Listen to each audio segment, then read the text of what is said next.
네, 오늘은 제가 오늘 발표하는 그 마지막 과정으로 이제 포렌식에서 디스크 관련돼서 간략하게 설명을 드리고, 디스크 포렌식에서 어떻게 보면은 기본이지만 좀 가장 중요하다고 할 수 있는 MBR에 대해서 잠깐 말씀드리고 실습을 하는 걸로 진행을 하겠습니다. 먼저 우리가 이제 데이터를 저장하는 일반적인 하드디스크의 모양인데요. 지금 여기 오른쪽에 보시면은 우리가 그 자료를 저장한 하드디스크를 열면 이제 이런 식으로 생긴 거를 볼 수가 있으시고요. 이제 이런 각각의 부품에 따라서 어, 그 하는 용도가 정해져 있는데, 보통 이제 저희가 가장 중요하게 보는 부분은 이제 여기 이 원판 돌아가는 원판이 되는 이 플래터라고 하는 장치인데요. 여기 이제 이 헤드가 돌면서 이 플래터에 데이터를 쓰기도 하고 읽어오기도 하고 이제 그런 식으로 해서 이제 하드디스크가 작동을 하게 되는데요. 그 외에도 이제 뭐 이런 커넥터라든지 이런 것들도 있지만 플래터가 실제적으로는 이제 가장 중요한 부분이라고 이해를 하시면 되겠습니다. 다음으로 이제는 그 아까 보신 그 플래터에 실제로 데이터가 저장이 될 때 어떤 식으로 저장이 되는지 그 방식에 대해서 설명을 드릴 건데요. 크게 한 세 가지 정도가 있고 그 세 가지 중에서도 사실 이게 LBA 방식이 가장 지금 당장에는 좀 많이 쓰이는 방식이고 이 CHS 방식 같은 경우는 사실 좀 오래된 방식이어서 이 CHS 방식으로 저장이 되는 경우는 거의 없지만은 뒤에 이제 어떤 구조체라든지 이런 거를 이해할 때 이런 CHS 방식도 등장을 하기 때문에 이런 개념적인 부분에 대해서만 이해를 하시고 넘어가시면 되겠습니다. 이제 CHS 방식이란 건 그냥 이제 약자 그대로 실린더, 헤더, 이제 섹터로 이렇게 그 각각의 번호를 할당을 해서 데이터를 찾아서 이제 읽고 쓰는 방식인데요. 이제 이런 식으로 21번 실린더의 세 번째 헤드를 이제 20번째 섹터에 위치시켜서 그 위치에 있는 데이터를 읽어온다든지 아니면 거기에 데이터를 쓴다든지 이제 이런 식으로 진행을 하는데요. 이거는 실제로 뭔가 디스크 이미지를 분석할 때는 쓰이진 않지만 아마 디지털 포렌식이나 이런 자격증 문제는 자주 등장을 했던 걸로 알고 있어서 이것도 알아두시면 좋을 것 같습니다. 두 번째로 이제 가장 좀 많이 사용되는 LBA 방식인데요. 첫 번째 방식이었던 CHS 방식이 이제 물리적인 주소를 통해서 할당하는 방식이라고 했다면은 LBA 방식은 각각의 섹터의 논리적인 고유 번호를 할당을 해서 그 그 할당 번호를 찾아서 이제 데이터를 읽거나 쓰는 방식을 진행을 하는데요. 지금 밑에 보시는 것처럼 이제 이런 식으로 산식을 통해서 또 이제 전환하는 게 있지만은 이거는 어 제가 분석할 때는 크게 의미가 없기 때문에 뭔가 이제 자격증이라든지 이런 걸 준비하시는 분들이 아니면은 지금 뭐 이거를 외우실 필요는 없을 것 같습니다. 그리고 이제 세 번째로는 어, ZBR이라고 해서 존 비트 레코딩이라는 방식인데요. 이건 제가 사진을 따로 준비를 했는데 같이 보면서 설명을 드리겠습니다.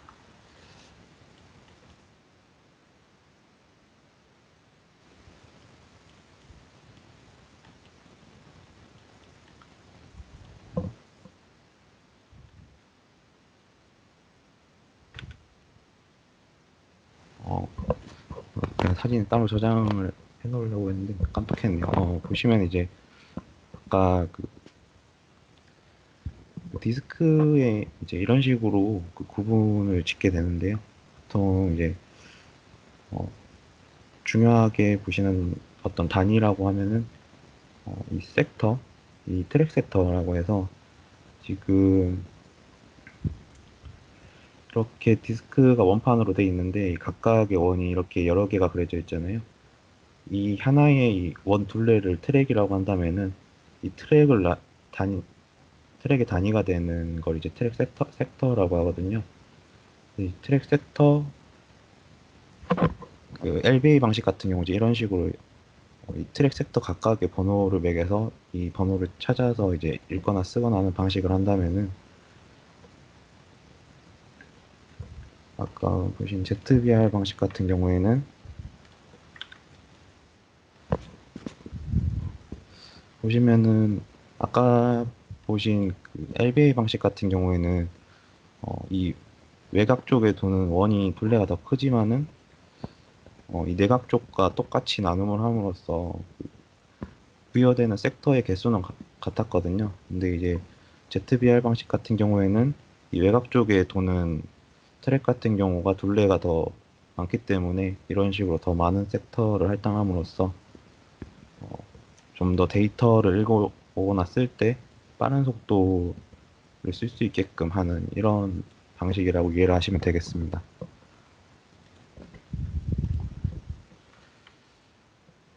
다음으로 이제 하드디스크 하면 이제 승객 영역이라는 거에 대해서 잠깐 설명을 드릴 텐데요. 이제 일반적으로 저희가 저희라고 하면 이제 사용자들이 순격 영역의 존재를 모르기 때문에 이 순격 영역의 어떤 악성 코드라든지 그 어떤 중요한 정보들을 숨기는 그런 기법도 있기 때문에 이거에 대해서 이제 어느 정도 언급을 하고 지나갈 거거든요. 크게 이제 숨기는 방식으로 이제 두 가지가 있는데 어, 두 가지 중에 이제 하나 먼저 첫 번째로 HPA라고 해서 그 데이터의 이제 저장은 가능하지만 일반 사용자가 볼 수 없게끔 이제 숨기는 영역인데요. 이 영역 같은 경우는 이제 하드디스크를 포맷하거나 삭제했을 때에도 이제 데이터를 보존할 수 있기 때문에 어떤 악성 코드로 인해서 포맷을 한다고 해서 포맷을 했지만은 이 영역에 어떤 악성 코드가 상주하고 있다고 하면은 이 영역을 어, 감지를 못하게 되면은 의미가 없게 돼버리는데요. 이 HPA 영역 같은 경우에는 그 존재 유무를 확인하는 방법이 일반적으로 이제 10기가의 그 영역을 가지고 있다고 했을 때, 이 setmax address라는 이 변수에는 9기가로 저장이 되거든요. 그렇다면은 이 10기가 중에 어떤 1기가가 빠졌다는 말인데, 이 값의 차이를 통해서 어떤 이 실제 디스크에서 어떤 빠지는 값의 유무로 이 HPA 영역을 존재를 확인할 수가 있습니다. 보통 이제 그 찾아내는 방법으로 한다면은 리드 네이티브 맥스 어드레스라는 실제로 이제 읽을 수 있는 최대 주소값이라는 변수인데요. 이거를 이제 호출을 하게 됐을 때 나오는 값이 아마 이걸로 호출을 하게 되면은 10기가가 나올 텐데 반대로 이제 또 아이덴티파이 디바이스라고 해서 이 기기가 실제로 이제 그 사용할 수 있는 용량이라고 인식하는 값을 저장하는 변수가 있어요. 여기 같은 경우 이제 9기가로 나오기 때문에 이 맥스 어드레스와 아이덴티파이 디바이스의 값의 차이를 통해서 어떤 1기가라는 크기만큼의 공간이 별도로 할당이 돼 있다. 이런 걸 통해서 이제 숨김 영역의 유무를 찾을 수가 있습니다. 두 번째로는 DCO라는 방식이 있는데요. 이것도 이제 HPA 영역과 비슷한 방식인데, 이렇게 지금 그림을 보시는 것처럼 10기가의 유저 영역이 있지만은 1기가의 HPA 영역이 있고 DCO 영역이 이렇게 할당이 되는 걸 볼 수가 있는데요. DCO 영역 같은 경우에는 아까 보셨던 그 아이덴티파이 디바이스 값만으로는 결과를 확인할 수가 없는데, 왜냐하면은 지금 보시는 것처럼 어, identify device 값이 장치에서 인식하는 값이라고 하면은 여기선 지금 8기가로만 인식을 하고 그 뒤에 이제 2기가가 어떤 HPA 영역일 수도 있고 DCO 영역이라는 거를 인식을 할 수가 없기 때문에, 그래서 이제 디바이스 컨피규레이션 아이덴티파이 값이라고 해서 순수하게 이 디바이스가 가지는 이 용량을 뽑아낼 수 있는 그 변수라고 보시면 되는데, 이 디바이스 컨피규레이션 아이덴티파이 값은 순수하게 이 하드디스크 공간의 영역을 뽑아내기 때문에 항상 10기가 그 절대값이 일정하고, 그 절대값에 앞에서 보신 이 HP의 영역만큼을 뺐을 때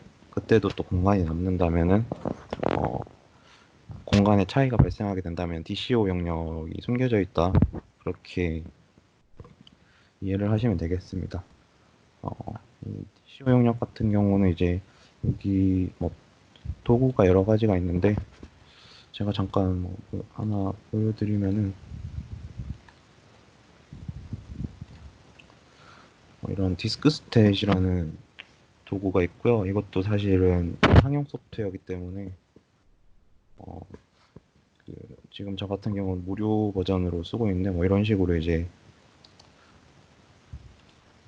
위에는 이제 모든 로컬 드라이브에 지금 분배도가 나와 있고, 밑에는 이제 실제 C 드라이브에서 이제 할당되어 있는 영역이 나와 있는데, 저 같은 경우는 지금 C 드라이브 하나밖에 없기 때문에 숨긴 영역 같은 것도 없고 해서 이제 그냥 똑같이 보이는데, 만약에 이제 뭔가 숨김 영역이 있다면은 이쪽 부분에 뭔가 또 다른 데이터들이 표시된 걸 보실 수가 있으실 거고요.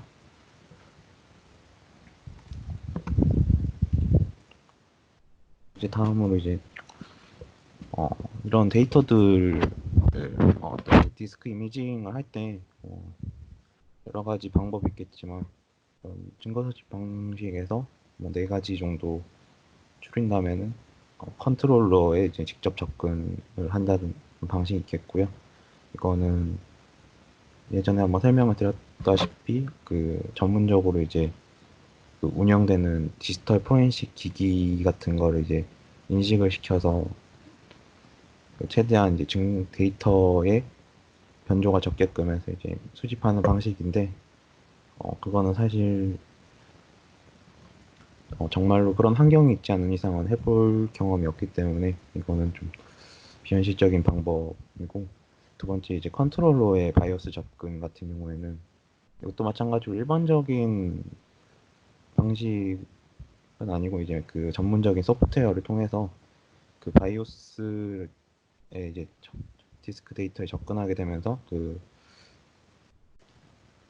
1번에 이제 컨트롤러에 직접 접근하는 방법과는 다르게 이런 하드디스크의 모든 세부사항 같은 거를 소프트웨어가 몰라도 돼서 이런 편리한 방법이 있긴 한데, 이 컨트롤러의 바이오스 접근 방법도 사실은 이런 디스크의 무결성을 확신할 수 없기 때문에 신뢰성이 좀 떨어지는 부분이 있고요. 세 번째로 이제 동적 수집 방법인데, 이거 같은 경우는 이제 실제로 이제 동작하는 시스템에서 데이터를 수집하고 그냥 이제 PC 켜놓고 데이터 수집한다고 보시면 되는데, 이것도 사실 두 번째 방법과 마찬가지로 신뢰성 부분에서 아무래도 이런 동적 수집 같은 경우에는 그 실제 돌아가고 있는 시스템에서 하기 때문에 그 시스템이 뭔가 시스템에 상주하는 뭐 라이브러리, 시스템 라이브러리라든지 이런 게 변조됐으면은 결과 값을 신뢰할 수 없기 때문에, 이런 2번, 3번 같은 경우에는 이제 어느 정도 신뢰성이 떨어지는 단점이 있고, 1번 같은 경우에는 이제 데이터의 변조는 없어서 이제 신뢰성을 보존할 수는 있지만은 어떤 전문적인 장비를 필요로 하는 점도 있고, 그 장비마다 좀 호환되는 부분에 대해서 좀 정확하게 맞춰야 되기 때문에 그런 어려움이 있고요. 보통은 이제 사보는 방식으로 이제 정적 수집 방식을 좀 많이 이용을 하는데, 순수하게 이제 이동식 저장 장치를 통해서 그 디스크 이미지를 가져와서 그 이미지를 분석을 하는 방식인데요. 아무래도 이 4번에 있는 정적 수집 방식을 가장 많이 사용을 한다고 보시면 될 것 같습니다. 이제 어떻게 디스크 포렌식에서 가장 좀 입문 단계라고 볼 수 있는 MBR 영역에 대해서 먼저 설명을 드릴 건데요. 아마 많이 들어보셨겠지만 MBR이라는 거는 이제 마스터 부트 레코드라고 해서 이 파티션 된 기억 장치의 첫 섹터, 어떻게 보면 제일 앞에 오는 섹터라고 보시면 되고요. 이제 이런 식으로 이제 MBR 영역이 있고 그 뒤에 이제 어떤 BR 영역이 오고 그 뒤에 이제 우리가 실제로 사용하는 이런 데이터들이 저장되게끔 구성이 되어 있는데, 만약에 MBR 영역을 디스크 파일 시스템에서 이제 어떤 분석 장비에서 제대로 인식을 못하게 되면은 이런 뒤에 있는 데이터들 자체를 인식을 할 수 없기 때문에 어떤 악성 코드라든지 이런 감염을 통해서 분석을 하려고 수집을 했어도 이 디스크 구조로 MBR 구조로 원목시키지 않으면은 어떤 디렉토리 구조라든지 이런 것까지도 볼 수 없기 때문에 좀 기본이 된다고 보시면 되겠습니다. 그래서 이제 MBR 같은 경우는 이제 크게 이렇게 두 가지 영역으로 구분이 되는데요. 첫 번째로 이제 부트 코드가 있고, 두 번째로는 파티션 테이블이라는 걸로 구분이 되는데, 부트 코드 같은 경우는 이제 말 그대로 부팅과 관련된 코드들이 담겨 있는 영역으로, 부팅 가능한 시스템에 대해서 이 부트 코드 영역은 모두 같고 446바이트의 크기를 가지고 있고요. 여기서 좀 부트 코드 같은 경우 이제 어느 정도 암기를 하셔야 되는 게 446바이트의 크기를 가지고 이 부팅 가능한 시스템에 대해서 부트 코드 영역이 모두 같기 때문에 이게 NTFS 파일 시스템이든 FAT 파일 시스템이든 이런 MBR 기본적인 구조는 똑같이 간다고 보시면 되거든요. 그래서 이런 MBR의 개념을 좀 명확하게 잡고 있으면은 부팅이 안 되는 디스크라든지 이런 거에서도 어디가 문제점인지 정도, 어느 부분이 문제점인지 그런 걸 좀 찾아가는 기초 단계가 되지 않을까 싶습니다. 네, 그래서 두 번째로 파티션 테이블 같은 경우에는 실제 파티션 정보를 담고 있는 영역으로 이제 총 4개의 파티션으로 저장이 되어 있는데요. 총 크기가 64바이트고 각각 이제 16바이트씩 4개씩 이렇게 파티션에 기본적인 정보가 저장이 되는데, 어떤 파일 시스템인지 그게 어디서부터 이제 파티션 실제 저장이 되는 주소가 어디서부터인지 그런 것까지 이 파티션 테이블에 들어가게 됩니다. 그리고 이제 마지막으로 MBR의 끝을 알리는 55AA라는 이제 시그니처 데이터를 마지막으로 이 MBR의 512바이트가 다 끝나게 되는데요. 이제 아까 말씀드린 이제 파티션 테이블 같은 경우에 그 파티션 테이블이 4가지로 나누어진다고 말씀을 드렸는데, 보시면 이제 이런 식으로 부트 코드가 들어오고 그 밑에 이제 64바이트 크기만큼 각각의 나누어진 이 파티션 테이블 엔트리가 4개, 최대 4개까지 이렇게 들어올 수가 있습니다. 그 밑에 시그니처까지 55A 이렇게 들어오게 되는데요. 아까 말씀드렸던 이 파티션 테이블 엔트리가 이제 16바이트로 구성이 되는데, 이 16바이트 각각의 이제 가지는 값이 어떻게 이루어져 있냐면은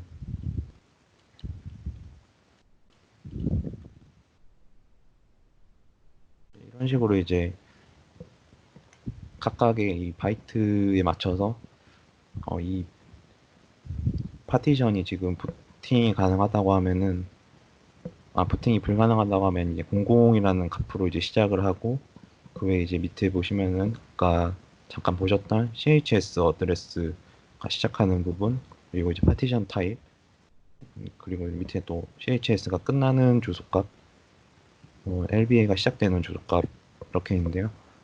여기서 이제 좀 외워두셔야 할 만한 거는 이 부팅 가능한 영역인지를 판별하는 이 첫 번째 바이트하고, 이 CHS 같은 경우는 사실 의미가 크게 없기 때문에 모르셔도 되고, 이 네 번째인 이제 위치하는 게 파티션 타입이 에 이제 들어오는 값을 통해서 이게 NTFS 파티션인지 FAT 파티션인지 이런 걸 식별을 할 수가 있거든요. 그래서 이 네 번째 값하고 아까 말씀드렸던 이 LBA 어드레스 같은 경우에 이제 요즘 지금 분석할 때 이제 좀 보통은 LBA 어드레스 방식이기 때문에 이 LBA 어드레스가 어디서부터 시작하는지 정도를 아시고, 마지막으로 이제 토탈 섹터 같은 경우에는 어, 여러 곳에서 이제 쓸 수 있지만 대표적으로 이제 NTFS 파일 시스템 같은 경우에는 그 만약에 그 BR 영역이 날아갔을 때 이 토탈 섹터 마지막 위치에 있는 토탈 섹터의 그 복사본이 저장이 되기 때문에 이 마지막 토탈 섹터 위치로 찾아가서 그 데이터를 가져야 하기 때문에 뭐 그런 식으로도 사용을 할 수 있고, 그 외에 이제 실제로 디스크 자체가 뭔가 데이터가 더 씌워졌다면 이 토탈 섹터 값을 통해서 매칭을 하는 그런 것도 진행이 되기 때문에 이렇게 이제 16바이트에 대해서 필요한 부분에 대해서 어느 정도 암기를 하시면 좋을 것 같고요. 그래서 이제 먼저는 그 일반적으로 많이 쓰이는 그 FAT 파일 시스템에 대해서 먼저 볼 텐데요.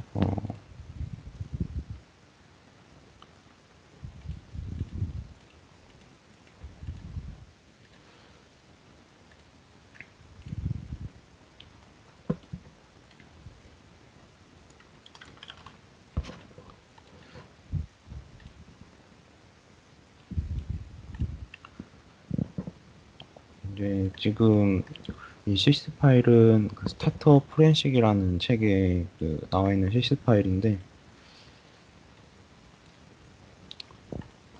지금 이 FAT 32 파티션이라는 이 파일이 MBR 영역이 뭔가 잘못되어 있기 때문에 그거를 원상 복구시키는 거를 먼저 할 거고요. 이 파일을 FTK 이미저로 먼저 보시게 되면은 이런 식으로 이 분석 시스템에서 제대로 이 FAT30이라는 파일 시스템을 분석을 못하는 걸 보실 수가 있고, 이 디스크에 쓰여져 있는 값이 뭔가 인위적으로 쓰여진 것 같은 이런 값들을 볼 수가 있는데요. 이제 이 부분이 잘못됐기 때문에 이 분석 시스템에서 데이터를 정상적으로 인식을 못하기 때문에 이 부분의 데이터를 수정을 하는 걸 할 텐데요. FAT K 같은 경우는 이제 순수하게 이미저로만 쓸 수 있는 거여서 이 엑스 덤프를 통해서 이 데이터에 대해서 편집을 하도록 하겠습니다.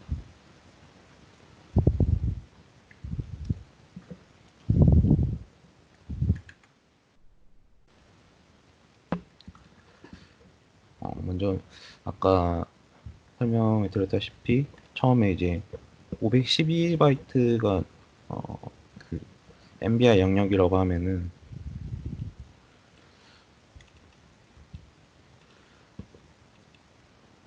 제가 계산이 제대로 안 되는데,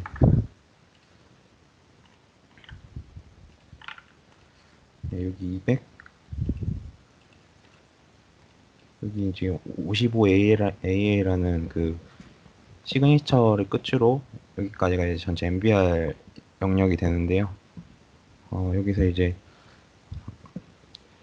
446바이트까지가 그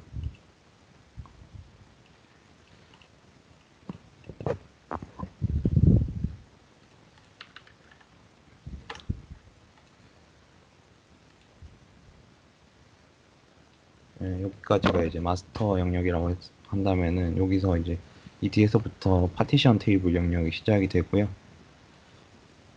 여기서부터 이제 16바이트가 되는 이만큼의 영역이 하나의 파티션 테이블 영역이 되고, 지금 보시면 이 80으로 시작하기 때문에 이거는 부팅이 가능한 시스템이라는 걸 아실 수가 있습니다. 그다음에 이제 여기서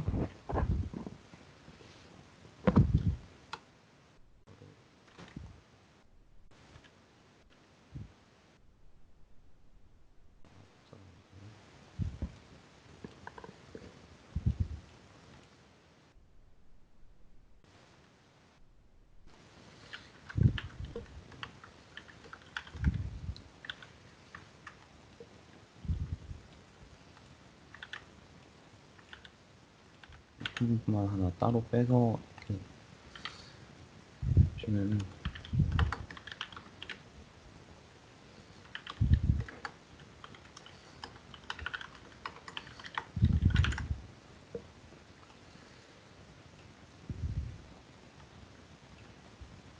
아까 그 말씀드린 그 파티션 테이블 구성인데요. 첫 번째 이제 80으로 이 시스템 이제 부팅이 가능한 영역이라는 걸 알 수가 있고, 첫 번째에서 이제 세 번째까지 오는 이 CHS 값은 의미가 없기 때문에 넘어가고요. 이 네 번째 있는 이 감사 이게 4번째 0, 1, 2, 3, 4, 5 이게 지금 FAT 값을 상징하는 값인데, 지금 먼저 찾아야 되는 거는 그 아까 보신 이 깨진 파티션을 복구시키는 거기 때문에 이 LBA 어드레스가 시작하는 8번째부터 11번째까지의 값을 보도록 하겠습니다.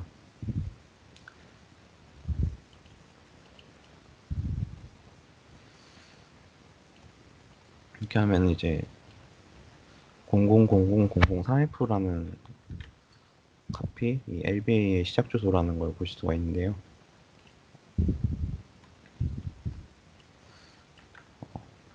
이 3F라는 거는 이게 단순히 이제 주소값이 아니고 위치한 섹터 위치를 가리키는 거기 때문에 이 3F 섹터만큼의 그 주소값으로 찾아가야 합니다.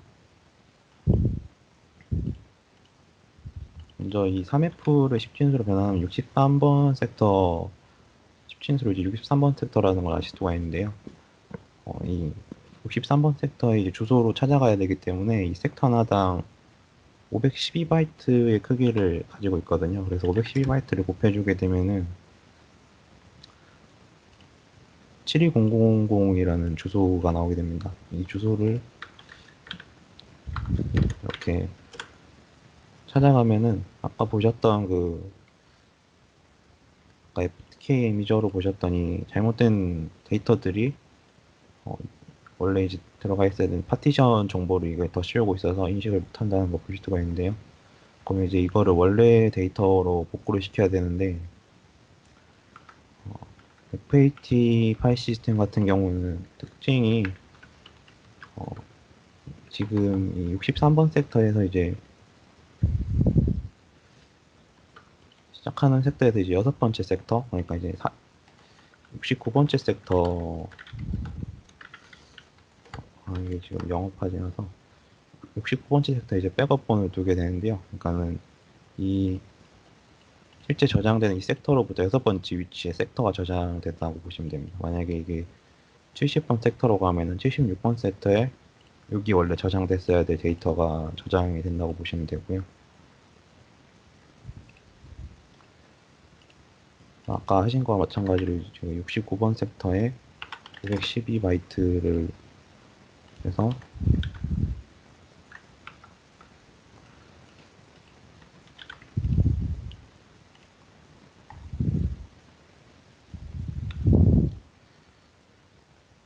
하시게 되면은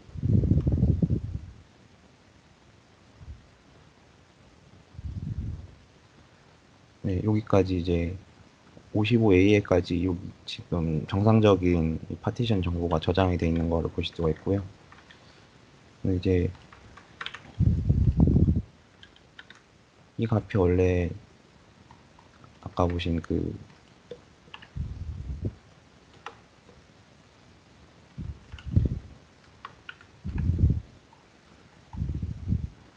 여기 원래 들어가 있어야 되는 값인데 지금 FTK 이미지에 등록이 돼 있어서 이걸 잠깐 해제를 시키고,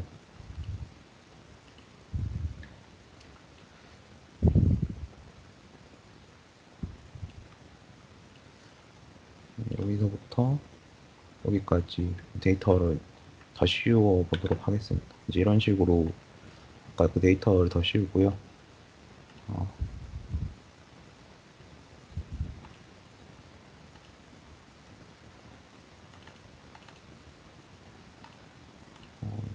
수정된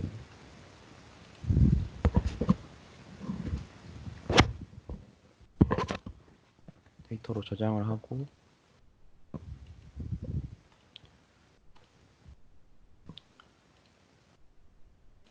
TK 이미지로 인식을 시키시면 아까는 언로케이드 영역이라고 떴던 이 이미지가 정상적으로 그 안에 첨부된 파일들을 다 인식을 하시는 거를 확인하실 수가 있습니다. 이런 식으로 어떤 이미지를 수립을 해도 그게 뭔가 손상이 돼 있으면은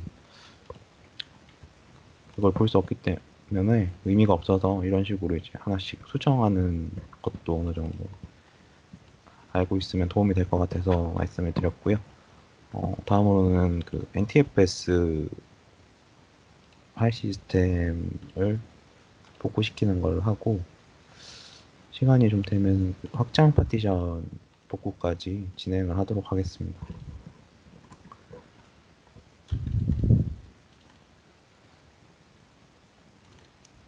이 지금 보시는 게 이제 NTFS 파티션이고요.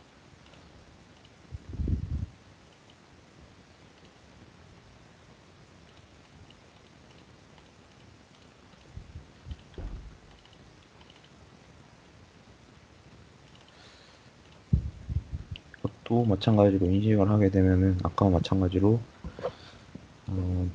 정상적으로 이 시스템에서 인식을 못하고 뭔가 여기 문자 값이 들어가 있는 것만 보실 수가 있습니다. 그래서 이제 먼저 해야 될 건 아까 마찬가지로 이 고정된 MBR 영역에서 파티션 테이블 영역 정보를 먼저 볼 텐데요. 이 시스템 같은 경우도 지금 마찬가지로 딱 하나 시스템이 들어가 있는 것을 확인하실 수가 있고요.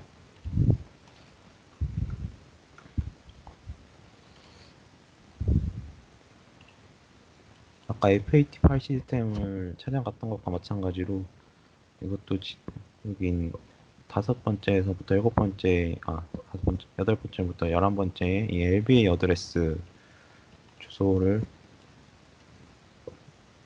찾아가게 되면은 3F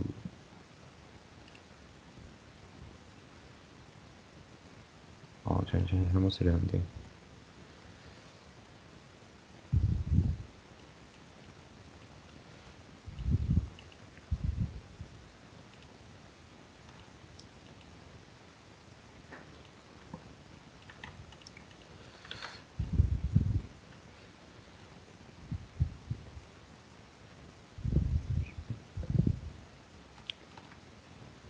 F면은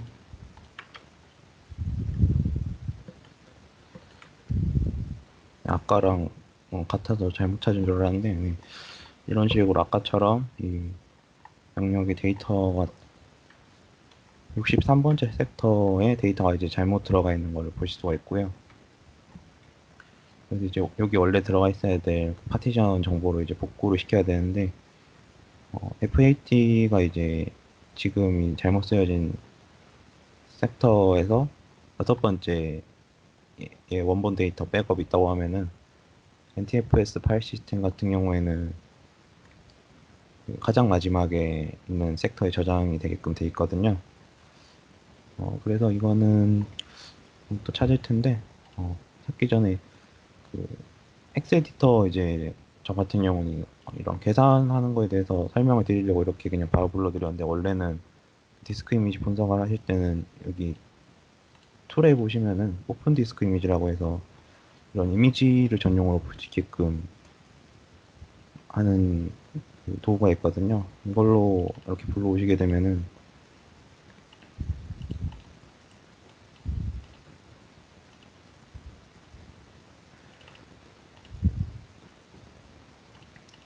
이렇게 불러오시게 되면 여기 이제 그 섹터 단위로 찾아갈 수 있게끔 좀 편리하게 지원을 해주는데요.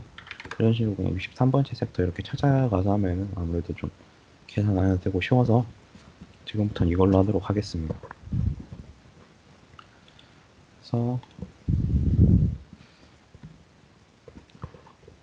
그래서 제가 아까 말씀드렸던 그 NTFS 같은 경우는 이 파티션에 들어갈 데이터의 백업을 마지막 섹터에 저장을 한다고 말씀을 드렸는데요.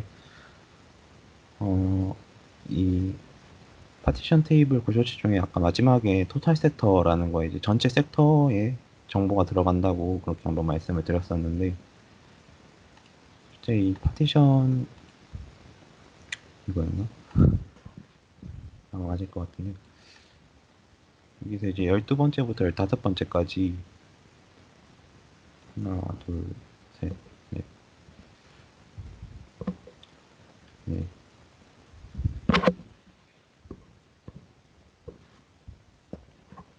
맞나? 잠시만요.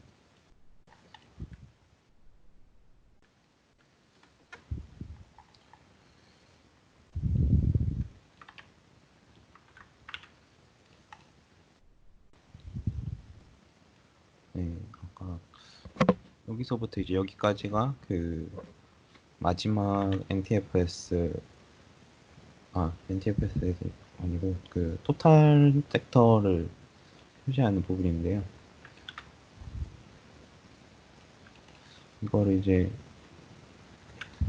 확인을 해보시면은 C3F 시공 네, 39,000 이렇게 이 위치의 섹터가 이제 나오게 되는데,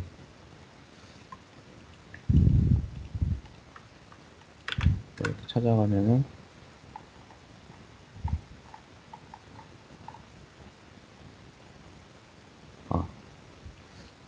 하기 전에 이제 고려를 해야 되는 게 엠펠만큼 하나 빼줘야 되거든요.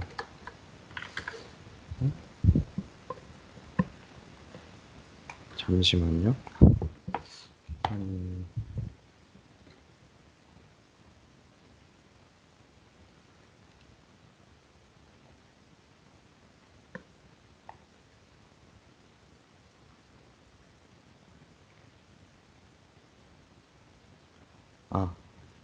여기서 이제 하기 전에 계산을 잘못했던 게 아까 63번 섹터 여기서부터 이제 더해줘야 되는데 제가 그거를 더하는 걸 깜빡했네요. 여기서 이제 이 파티션 섹터에서 63번 섹터만큼 한 번을 더해주고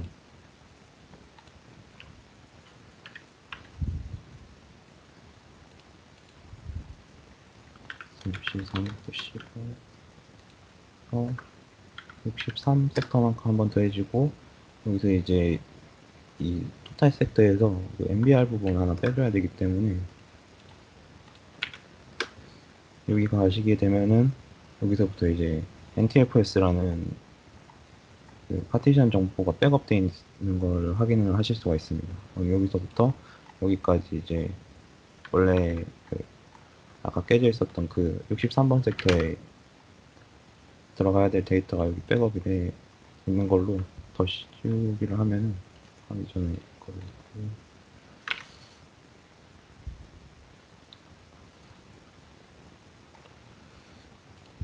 이거를